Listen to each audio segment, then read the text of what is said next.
जवानी सिर्फ एक बार आती है। आज सुबह मैं जब अपने जिम में एक्सरसाइज कर रहा था तो मैंने वहाँ अपने आसपास कई युवाओं को भी देखा जो तन्मयता से एक्सरसाइज कर रहे थे।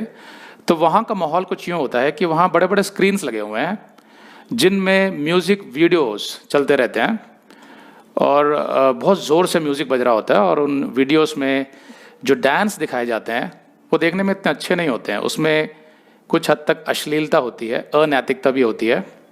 तो मैं युवाओं के बारे में सोच रहा था, तो इसलिए ये संदेश मेरे मन में डाला प्रभु ने, जो मैं अभी दे रहा हूँ आपको। आपने अक्सर ये कथन सुना होगा हमारे समाज में कि भाई अभी तो हमने जवानी में कदम रखा ही है और जवानी सिर्फ एक बार आती है, बार बार नहीं। इसलिए हम तो अपनी जवानी का पूरा मज़ा लेना चाहते हैं। हमें पूरी आज़ादी होनी चाहिए, कोई रोकने टोकने वाला ना हो। अब जब मैं उस उम्र में था तो कहीं ना कहीं मैं भी ऐसे सोचा करता था। कहने का मतलब क्या हुआ कि जवानी जो होती है उसमें बहुत रफ्तार होती है, स्पीड। जैसे वो F1 कार्स होती हैं, जो रेसिंग कार्स बहुत तेज़ी से चलती हैं, वो उसी लिए डिज़ाइन की जाती हैं वो। तो समस्या ये होती है कि जब तक उसका जो ड्राइवर है वो उसको बहुत भली भांति संभालना ना जानता हो या उसके अंदर वो हुनर ना हो, तो बहुत संभव है कि वो गाड़ी इधर उधर चली जाएगी और उसका बहुत भयानक एक्सीडेंट होगा। तो युवाओं की अवस्था भी कुछ उस F1 कार की तरह होती है जिसमें रफ्तार तो बहुत तेज़ होती है, लेकिन उसको संभालने की जो मैच्योरिटी चाहिए, जो परिपक्वता, वो नहीं है। तो यहाँ पर मैं कोई सामाजिक संदेश नहीं दे रहा हूँ। यहाँ पर मैं आपको समझाना चाहता हूँ कि वो संभालने वाला कोई और नहीं, सच्चा और जीवित परमेश्वर ही होना चाहिए।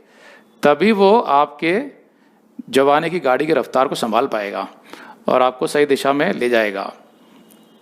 वैसे तो मैंने पहले भी संदेश दिए हैं युवाओं पर, जिनके लिंक इस वीडियो के नीचे हैं, आप चाहें तो देख सकते हैं।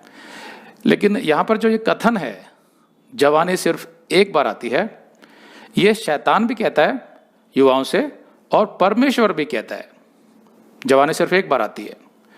लेकिन दोनों के कहने में बहुत अंतर है। तो क्या है वो अंतर? शैतान कैसे काम करता है?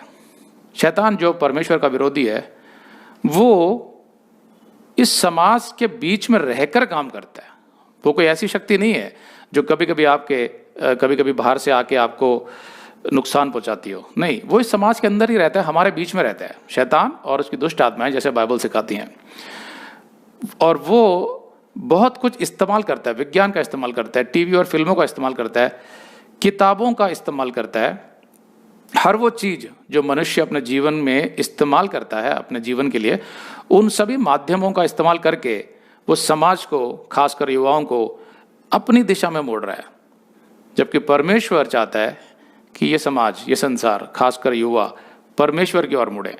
लेकिन शैतान तो उसका विरोधी है। तो शैतान क्या समझाता है कि भाई जवानी जो है वो एक बार आती है। एक समय आएगा जब आपका शरीर कमज़ोर हो जाएगा, बूढ़ा हो जाएगा, तो आपके अंदर कोई उमंग नहीं रहेगी। जहाँ तक बात है कामुकता की, सेक्स की, उसका भी सबसे अच्छा समय ये है। तो होता क्या है कि युवक उससे प्रभावित होने लगता है। 15-16 साल की उम्र में जब उसके शरीर में बदलाव आते हैं, हार्मोनल चेंजेस, हार्मोन से संबंधी बदलाव आते हैं, तो उसका आकर्षण होना शुरू हो जाता है विपरीत लिंग की ओर, ऑपोजिट सेक्स। और उसको सपोर्ट करने के लिए शैतान जो है फिल्मों और टीवी के प्रोग्राम्स में क्या डालता है?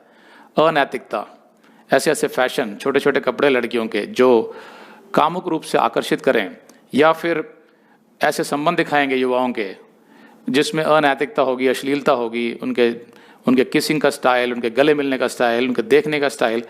तो जो युवा होता है उसकी तरफ आकर्षित होना शुरू हो जाता है और उसको लगता है कि हाँ, शायद ऐसे ही जीना चाहिए हमें अपनी जवानी। अगर ये गलत होता तो फिर टीवी और फिल्मों में क्यों दिखाते, समाज इसको स्वीकृति क्यों देता? तो उनके मन में अपने आप जा रही है ये बातें, बहुत छोटी सी उम्र में, इंटरनेट के माध्यम से, टीवी के माध्यम से। तो वो अपने आप ही उस दिशा में बढ़ने लगता है। तो शैतान उसको और भी मनोरंजक बनाने की कोशिश करता है, रंगीन। कैसे? बियर, शराब, सिगरेट सब ला के देता है उसको। कहता है जवानी का पूरा मजा लो, ऐसे बहुत डल सी लाइफ मत जियो, ज़्यादा रोका टोकी किसी की मत सुनो, अपने दिमाग से चलो, तेज़ रफ्तार में चलो, जितनी ताकत तुम्हारे शरीर में है सब कुछ अनुभव करो, एंजॉय करो इस लाइफ को। उसका जो कथन होता है कुछ इसी तरीके का होता है। तो जो युवा होता है, जाहिर है उसको रोकने के लिए कोई नहीं है, वो आज़ाद है, तो वो शैतान की बातों में फंसता जाता है। उसको नहीं लगता कि ये कुछ गलत है, क्योंकि दोस्त यार सब लोग यही कह रहे होते हैं कि भाई यही तो तरीका है। आज कुछ आसान नहीं है। अगर एक माँ बाप अपने बच्चों को समझा रहे हैं कि भाई आपको, अगर आप लड़की हैं तो आपको किसी लड़के से संबंध नहीं बनाना है, ये उम्र नहीं है, शादी के बाद बनाना है, तो वो लड़की जो है वो माँ बाप की इज्जत रखने के लिए मान तो जाएगी उनके मुंह पर, लेकिन उसके मन में हमेशा ये रहेगा कि मेरे माँ बाप तो पुराने ख्यालों के हैं, आजकल कहाँ पहुँच गई है दुनिया, उनको कुछ नहीं पता। तो सब कुछ अपने लिए वो आसान कर लेते हैं ऐसे सोच के। लेकिन क्या वो परमेश्वर को जानते हैं? अब परमेश्वर की जब आप बात करोगे किसी भी युवा से, तो उसको बहुत बोरिंग लगती है वो बात। उसको लगता है ये कौन सा टॉपिक है। आप गानों की बात करो, फिल्मों की बात करो, क्रिकेट की बात करो, गर्लफ्रेंड बॉयफ्रेंड की बातें करो, पार्टियों की बातें करो, तो उसको आकर्षक लगती है। लेकिन जैसे ही आप बोलते हैं कि एक परमेश्वर है जिसने आपको रचा है, वो आपसे सबसे ज़्यादा प्रेम करता है, आपके माँ बाप से भी ज़्यादा, इसलिए वो नहीं चाहता कि आपके जीवन में जो जवानी है उसमें कष्ट आए, या वो नहीं चाहता कि शैतान आके आपको बहकाए और आपको गलत दिशा में ले जाए, जहाँ आप बहुत सी तकलीफ़ों का सामना करें। ये सब बातें जब उनको बताएंगे तो उनको कोई गंभीरता नज़र नहीं आती इन बातों में, थोड़ा मजाक सा लगता है उनको कि अरे भाई हम संभाल लेंगे ना अपने आप को, आप इतनी चिंता क्यों कर रहे हैं, आप कौन होते हैं हमें समझाने वाले, हम में भी तो बुद्धि है। सरकार हमें वोट देने का अधिकार देती है, 18 साल में हमारा लाइसेंस बन जाता है। हमेशा ये क्यों जताते रहते हैं आप कि आपके समझाने पर ही हम चलेंगे? ऐसा ख्याल उनके मन में आता है। जब मैं जवान था तो मेरे मन में भी आता था। लेकिन परमेश्वर को जानने के बाद बहुत कुछ बदला मेरे जीवन में, जो मैं युवाओं से कहना चाहता हूँ आज इस संदेश के माध्यम से, चाहे वे मसीही हों चाहे नहीं हों। शैतान जो दिखता नहीं है लेकिन वास्तव में ही इज़ अ पर्सन, वो एक व्यक्ति है। हमें पता है बाइबल से कि वो कहाँ से आया, क्यों वो परमेश्वर का विरोध करता है, लेकिन वो वास्तव में है। तो वो हर घड़ी किसी भी युवा का मन परमेश्वर से दूर ले जाएगा और दूसरी चीज़ों से भरने की कोशिश करेगा। तो एक युवा जो होता है, अगर वो मसीही भी है, अगर वो वचन में नहीं पढ़ रहा है, तो भी उसको चर्च में और डिस्कोथेक में कोई अंतर नज़र नहीं आता। उसको लगता है आप चर्च भी जा सकते हैं, आप नाच गाने वाली पार्टी में भी जा सकते हैं, डिस्कोथेक भी जा सकते हैं, उसको सब बराबर लगता है। क्यों? क्योंकि उसने अपना मन अभी परमेश्वर को दिया नहीं है। तो जब भी हम परमेश्वर की बात करते हैं तो आज की जो आधुनिक पीढ़ी है, मॉडर्न जनरेशन, उनके चेहरे पे एक मुस्कान आ जाती है कि भाई आप तो धार्मिक बातें कर रहे हैं, मेरा तो कोई इंटरेस्ट ही नहीं है इसमें। लेकिन सबसे बड़ी बात तो यह है कि क्या परमेश्वर युवाओं से कुछ चाहता है, कुछ अपेक्षा रखता है? बिल्कुल रखता है, क्योंकि परमेश्वर को पता है कि युवा जो होता है वो एक अच्छी मिट्टी होती है, जिसको सही दिशा नहीं मिली तो शैतान आके उसको गलत दिशा में ले जाएगा, फिर वो पक जाएगा, फिर उसको सुधारना आसान नहीं होता। तो परमेश्वर तो चाहता है कि कोई ना कोई जाकर उन्हें सुसमाचार सुनाए, उन्हें सच्चे परमेश्वर के बारे में बताए, और उन्हें ये समझाया कि भाई जो आपकी गाड़ी की जो रफ्तार है उसको संभालने के लिए आपको परमेश्वर का सामर्थ्य, उसकी शक्ति चाहिए। तो उसके लिए सबसे ज़रूरी तो ये है कि आपको सच्चे परमेश्वर की आवश्यकता है, अपने बनाए हुए परमेश्वरों के नहीं, या किसी धर्म के नहीं। सच्चा परमेश्वर जिसने आपको बनाया है वो ही सबसे ज़्यादा प्यार करता है आपसे, वो ही आपको मार्गदर्शन करके देगा। परमेश्वर क्या समझाता है? सबोपदेशक 11:9 में, हे जवान, अपनी जवानी में आनंद कर और अपनी जवानी के दिनों में मगन रह, अपनी मनमानी कर और अपनी आंखों की दृष्टि के अनुसार चल। ये सब करने को नहीं कह रहा। आगे की आयत क्या कहती है? परंतु यह जान रख कि इन सब बातों के विषय में परमेश्वर तेरा न्याय करेगा। तो मतलब वो कह रहा है कि हे जवान, तुम जो सोचते हो कि भाई मैं जो मुझे दिखता है, जो मुझे लगता है वो करूँगा, मैं अपने दिल की हर बात, हर इच्छा पूरी करूँगा, मैं आनंदित रहूँगा अपने तरीके से, ये सब करोगे अगर, तो परमेश्वर तुम्हारा न्याय जरूर करेगा एक दिन। बाइबल सिखाती है कि परमेश्वर न्याय करता है मनुष्य का। अब क्योंकि विज्ञान और आज की आधुनिक पीढ़ी ने परमेश्वर को एक तरफ रख दिया है, धर्म खड़े कर लिए हैं। धर्म जो आपको जीवन शैली बदलने को नहीं कहते, सिर्फ कुछ धार्मिक रीति रिवाज पूरे करने को कहते हैं। तो आसान हो गया ना, मैं धार्मिक रीति रिवाज भी पूरे करता रहूँगा, साथ में अपने जीवन शैली को जैसे मैं चलाना चाहता हूँ वैसे चलूँगा, तो मनुष्य खुश है। लेकिन वो परमेश्वर की ओर से नहीं है, वो शैतान की ओर से है ये योजना। परमेश्वर क्या कहता है? मेरे तक जब पहुँचोगे तो अपने आप तुम्हारी जीवन शैली बदल जाएगी, your life style will change. तो यहाँ पर वो कहता है कि ध्यान रखो, आज तुम बहुत कैजुअली यानी कि बहुत लापरवाही से सब कुछ कर रहे हो, चाहे किसी के साथ शारीरिक संबंध बना रहे हो, चाहे शराब या दूसरे नशा कर रहे हो, चाहे जैसी मर्जी भाषा बोल रहे हो, और आपको लगता होगा कि भाई ये सब तो नॉर्मल है, ये सब ठीक है। नहीं, बाइबल इसकी चेतावनी देती है कि एक परमेश्वर है जो इन बातों का न्याय जरूर करेगा। तो बाइबल ये नहीं कहती कि आप जवानी का आनंद ना लें, नहीं, परमेश्वर ने आपको एक तंदुरुस्त शरीर जवानी दी क्यों है? आनंद उठाने के लिए, लेकिन साथ साथ रिस्पॉन्सिबिलिटी यानी जिम्मेवारी भी निभानी है। एक युवा होने के नाते पहली जिम्मेवारी आपकी यह है कि आप अपने सच्चे परमेश्वर को ढूंढें जिसने आपकी सृष्टि की है, वो पहली जिम्मेवारी है। और समझें कि वो परमेश्वर क्या चाहता है आपके द्वारा, आपके जीवन के द्वारा, कि आप क्या करें जिससे उसकी महिमा हो, साथ में आपका जीवन आनंदित हो और उसमें शांति रहे और वो एक सही दिशा में हो। ये दूसरी जिम्मेवारी है। उसके बाद और भी कई जिम्मेवारियां होती हैं, जैसे कि एक युवा को सिर्फ स्वार्थी नहीं होना चाहिए, सेल्फिश नहीं होना चाहिए कि भाई मैं अपना एंजॉय करता रहूँगा, मुझे किसी की परवाह नहीं है। नहीं, उसको अपने परिवार यानी माता पिता, भाई बहन, उनके जीवन के बारे में भी सोचना है। जब वो बड़ा होने लगता है, धीरे धीरे वो देखेगा कि उनके जो माँ बाप हैं उनको बीमारियां लग रही हैं, उनकी सेवा करनी है, उनके खर्चे होने वाले हैं दवाइयों के। ये सब मुसीबतें शैतान नहीं दिखाएगा आपको पहले। वो तो बोलेगा भाई आपके पास F1 कार है, बहुत तेज़ी से जाइए, अपने जवानी का पूरा मजा लूटिए। तो जो युवा होता है उसके मन में सिर्फ ये रहता है, बहुत सा पैसा कमाना है मुझे, पैसे से मैं बड़े बड़े काम करूँगा, पार्टियों में जाऊँगा, अच्छे कपड़े पहनूंगा, ठाठ से रहूँगा, गर्लफ्रेंड बनाऊँगा। ये सब ख्याल उसका पीछा करते रहते हैं। लेकिन परमेश्वर कहता नहीं, तुम्हारी कुछ जिम्मेवारियां भी हैं जो तुम्हें अभी से सीखना है, और वो मैं ही सिखा सकता हूं तुम्हें, दूसरा कोई नहीं। सभोपदेशक 12:1 कहता है, अपनी जवानी के दिनों में अपने सृजनहार को स्मरण रख, इससे पहले कि विपत्ति के दिन और वे वर्ष आए जिनमें तू कहे कि मेरा मन इनमें नहीं लगता। मतलब वो कहता है कि अपने जवानी के दिनों में अपने सृजनहार को स्मरण रख का मतलब यह है, स्मरण रखने का मतलब है, टू रिमेंबर का मतलब है परमेश्वर की आज्ञाओं पर चलना। वो होता है स्मरण रख। याद रख कि एक परमेश्वर है जिसने तुझे बनाया है, तेरे शरीर को भली भांति जानता है, तेरे दिल को जानता है, वो तेरी सोच को जानता है, और वह एक दिशा देना चाहता है। उससे विद्रोह मत कर, शैतान की मत सुन, उन रास्तों पे मत जा जो समाज ने और संसार ने खड़े कर दिए हैं, आकर्षण के रूप में, प्रलोभन के रूप में, भोग विलास के रूप में। उस तरफ मत जा, क्योंकि वहां पर अंधकार है, खाई है, बहुत सी तकलीफें होंगी तुम्हारे जीवन में जो अभी दिखाई नहीं दे रही हैं। इसीलिए परमेश्वर अपना वचन देता है मनुष्य को, और इसी किताब में सच्चे वचन लिखे हैं परमेश्वर के जो आपको सच्चाई बताएंगे, दूसरी किसी किताब में नहीं। तो वो बचपन से लेकर बच्चे को सिखाता है, फिर जवानी के समय में वो चेतावनियां देता है उसको।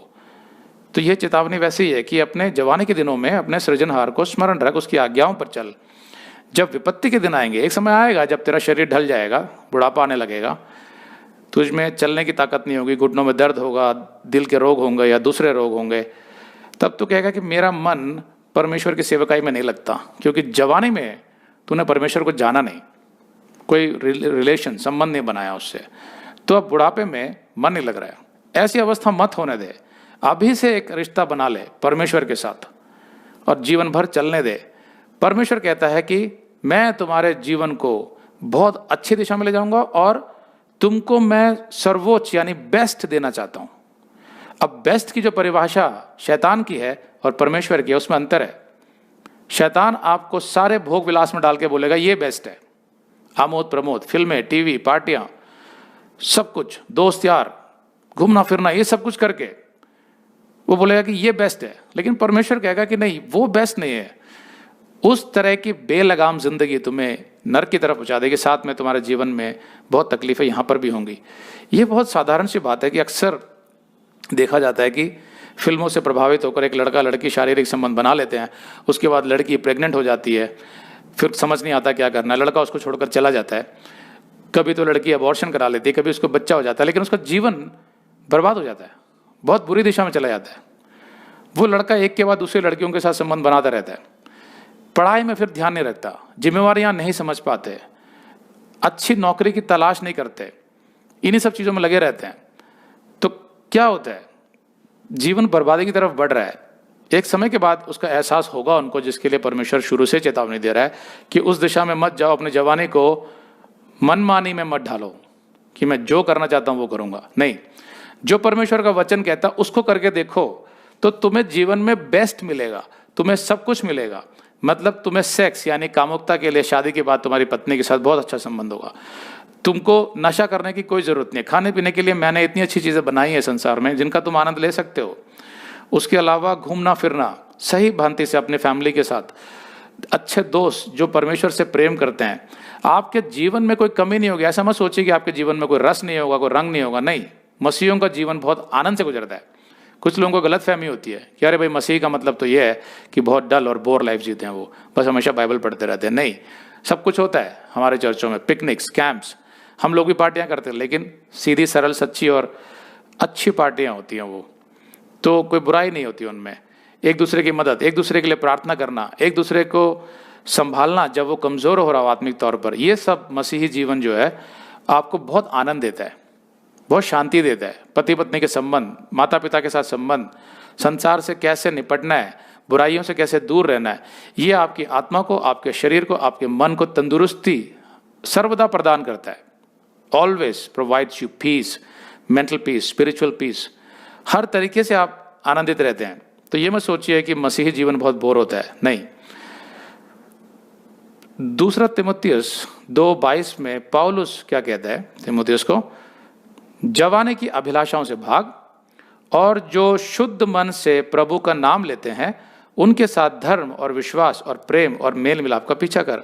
तो जवानी की अभिलाषाएं जो है वो ये जो परिभाषा है वो बहुत विशाल है। उसमें कुछ भी हो सकती है जवानी की अभिलाषा। उस समय जब आप जवान होते हैं तो आपका खून भी बहुत गर्म होता है और शरीर तंदुरुस्त होता है, बहुत जोश होता है, बहुत कुछ कर गुजरने की तमन्ना होती है। लेकिन समस्या ये होती है कि आपके जो गोल्स हैं यानी कि लक्ष्य, अभिलाषाएं, महत्वाकांक्षाएं, योर एम्बिशंस, ये सब, इन सबको निर्धारित कौन कर रहा है? संसार कर रहा है। टीवी और फिल्मों के माध्यम से, समाज के माध्यम से, दोस्तों के माध्यम से, जैसा उनको लगता है कि तुम्हें करना चाहिए वो तुम्हारे सामने गोल लक्ष्य बना देंगे कि भाई आपको इसके पीछे भागना है। परमेश्वर तो वहां है नहीं, ना परमेश्वर का वचन है। तो होगा क्या कि आप उनके पीछे भागना शुरू कर देंगे लेकिन कहीं पहुंचेंगे नहीं अंत में।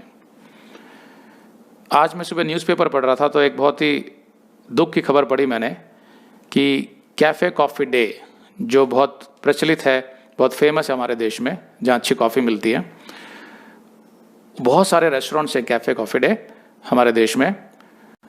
तो उसके जो मालिक हैं उन्होंने नदी में कूदकर आत्महत्या कर ली। तो मुझे बड़ा दुख हुआ कि इस मनुष्य ने इतनी मेहनत करी। अब ऐसा क्यों हो जाता है कि एक मनुष्य जिसके पास पैसे की कमी नहीं है, और जो न्यूज़पेपर में जो लिखा है वो ये है कि उनके ऊपर कर्जा बहुत बढ़ गया था और लेनदारों का, जो लेनदार थे उनका प्रेशर बहुत बढ़ गया था, जिसकी वजह से वो झेल नहीं पा रहे थे और उन्होंने आत्महत्या का फैसला किया। मैं जानता हूं उनका परिवार बहुत दुखी होगा। लेकिन मेरा सवाल ये है युवाओं से कि आपको किसने कहा कि आप बहुत फेमस हों और बहुत पैसा हो तो सब कुछ अच्छा हो जाएगा? नहीं, परमेश्वर चाहिए आपके जीवन में। जब मैं परमेश्वर बोलता हूं तो उसको धर्म से मत जोड़िए। हो सकता है कि आप किसी धर्म में पैदा हुए हों, मैं धर्म की बात नहीं कर रहा हूं, मैं रीति रिवाजों की बात नहीं कर रहा हूं। मैं ये नहीं कह रहा हूं कि आप दिन में उठ के सुबह आधा घंटा पहले पूजा अर्चना कीजिए, नहीं, ये सब नहीं कह रहा हूं मैं कह रहा हूं कि एक परमेश्वर है जिसने अपने नियम दिए हैं मनुष्य को, और जब तक आप उन नियमों पर नहीं चलेंगे तब तक आपके जीवन में शांति नहीं आएगी, तब तक आपका जीवन सही दिशा में भी नहीं होगा। आप अपने स्वार्थ, अपने लालच के लिए जीते रहेंगे और हमेशा अशांत रहेंगे, मन में बेचैनी रहेगी। ऐसा लगेगा कि मैं पहुंचने वाला हूं उस लक्ष्य की तरफ, लेकिन नहीं पहुंच पाएंगे, बीच में कुछ हो जाएगा और आपको लगेगा अरे ये क्या हो गया, फिर आप दूसरी तरफ भाग रहे हैं, फिर आप तीसरी तरफ भाग रहे हैं। ऐसी आपकी उम्र निकलती जाएगी। हो सकता है कि किसी को सफलता मिल जाए धन के मामले में, कि वो बहुत अचानक बहुत अमीर हो जाए, लेकिन ज़रूरी नहीं है कि वो उसके बाद भी शांत हो जाए। नहीं, परमेश्वर चाहिए आपको शांति के लिए। परमेश्वर कहता है कि तुम्हारे जीवन में जो सबसे ज़रूरी चीज़ है वो है प्रेम, और प्रेम सिर्फ परमेश्वर से आता है, आपके मन में भी, ताकि आप दूसरों से प्रेम कर सके, और दूसरों के मन में भी ताकि वे आपसे प्रेम कर सके। अगर प्रेम ही नहीं आपके जीवन में तो शांति कैसे आएगी? और पैसों से प्रेम नहीं खरीदा जा सकता। परमेश्वर के रास्ते पर जब आप चलेंगे तो आप प्रेम करना भी सीखेंगे और दूसरे भी आपसे प्रेम करेंगे। जो युवा होता है उसमें बहुत इम्पेशेंस होती है, मतलब उतावलापन, व्यग्रता, इनटॉलरेंस मतलब असहनशीलता, फिर वाद विवाद का प्रेमी, यही बात समझा रहा था पौलुस उसको। सेल्फ असर्शन मतलब वास्तविकता से अधिक आत्मविश्वास दिखाना, मतलब जितना है उससे ज्यादा दिखाना। पार्शियलिटी यानी पक्षपात करना, ये सब एक युवा में होता है। तो पौलुस कह रहा था तीमुथियुस को कि भाई जवानी की अभिलाषाओं से भाग।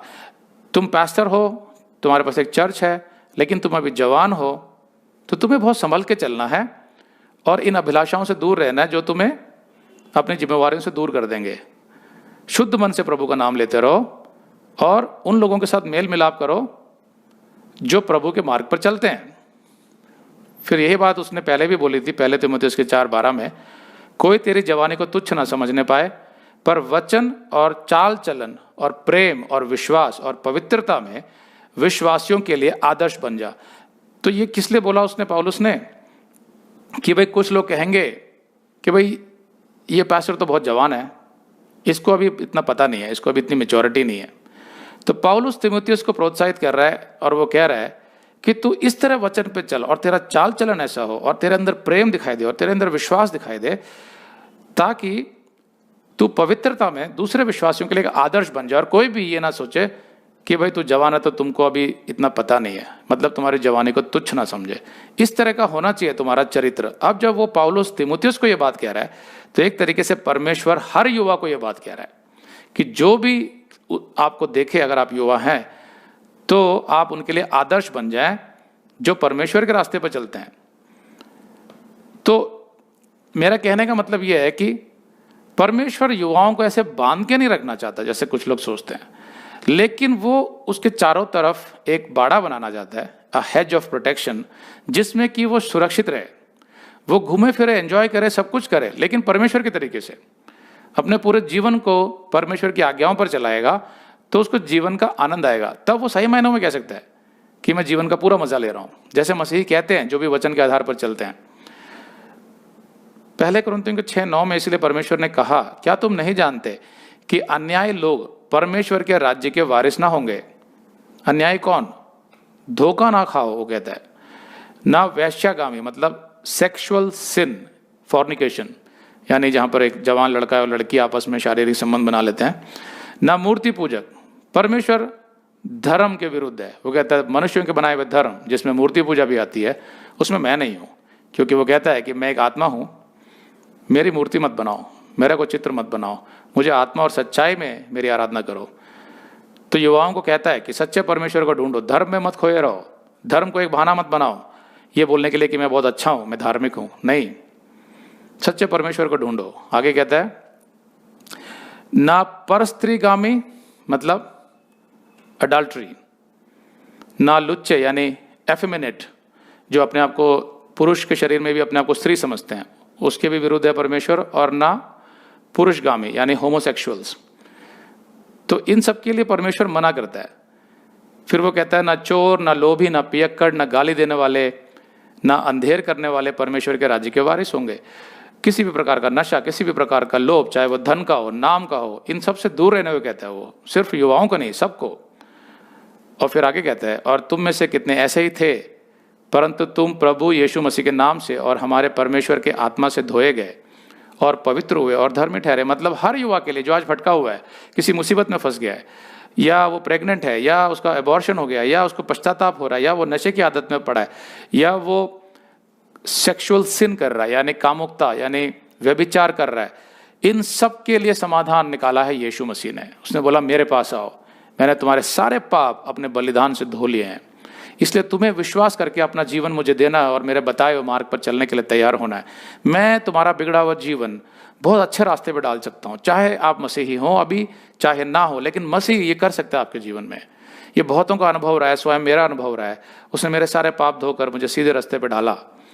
तो मुझे ये जांचना है अपने अंदर कि क्या मेरे अंदर वो इच्छा है कि मैं परमेश्वर के साथ जुड़ना चाहता हूँ, उसके बताए रास्ते पर चलना चाहता हूँ, उसके वचन के आधार पर क्या, या फिर मैं थोड़ी बहुत जगह खाली छोड़ रहा हूँ अपने दिल में अशुद्धता के लिए। ये मुझे देखना है। नहीं, मेरा मन पूरी तरीके से परमेश्वर के लिए होना चाहिए और शुद्ध होना चाहिए, जैसा यीशु मसीह का था। वो एक चमकते पत्थर की तरह कठोर था, कि मैं किसी भी बुराई को अंदर आने नहीं दूंगा अपने। उसने अपना पूरा जीवन परमेश्वर के लिए समर्पित कर दिया। जैसा यशाया 50:7 कहता है, क्योंकि प्रभु यहोवा मेरी सहायता करता है, इस कारण मैंने संकोच नहीं किया, वरन अपना माथा चकमक की नाई कड़ा किया, क्योंकि मुझे निश्चय था कि मुझे लज्जित होना ना पड़ेगा। तो मेरे में वो शक्ति आ जाती है कि युवा होने के नाते जब मुझे परमेश्वर मिल गया, कौन? यीशु मसीह। मुझे समझ आ गया कि सच्चा परमेश्वर कौन है, मेरा सृष्टिकर्ता कौन है। जब वो मुझे मिल गया, मैंने अपने पापों से मन फिराकर क्षमा मांग ली। चाहे मेरे कितने भी बड़े बड़े पाप थे, उन सबको क्षमा करने को तैयार है यीशु मसीह। कहता है जिस दिन मन फिराओगे मैं तुम्हें नई सृष्टि बना दूंगा। एक युवा, चाहे आप मसीह में हो चाहे ना हो, अगर आपने मन नहीं फिराया, अगर आपको लगता है कि आपने अभी तक मन नहीं फिराया, तो आज वो मौका है कि आप अपने मन को फिराइए, मतलब अपने पापों से हटिए और क्षमा मांगिए सच्चे मन से, और कहिए यीशु मसीह तू परमेश्वर है तो मेरे जीवन में आ, दिखा और साबित कर कि तू परमेश्वर है। मेरे जीवन को एक सीधे रास्ते पे लेके आ। मैंने अपने जीवन को बहुत उलझा लिया है, बहुत सारी तकलीफों में डाल लिया है, मुझे बचा इन रास्तों से, और साबित कर दे कि तू परमेश्वर है। मैं तेरे बताए हुए रास्ते पर चलने को तैयार हूँ, आज भी और सदा के लिए। देखना परमेश्वर आपके साथ हो जाएगा और आप जीवन का पूरा मजा ले पाएंगे एक युवा होने के नाते। ऐसा बाइबल का वादा है। आमीन।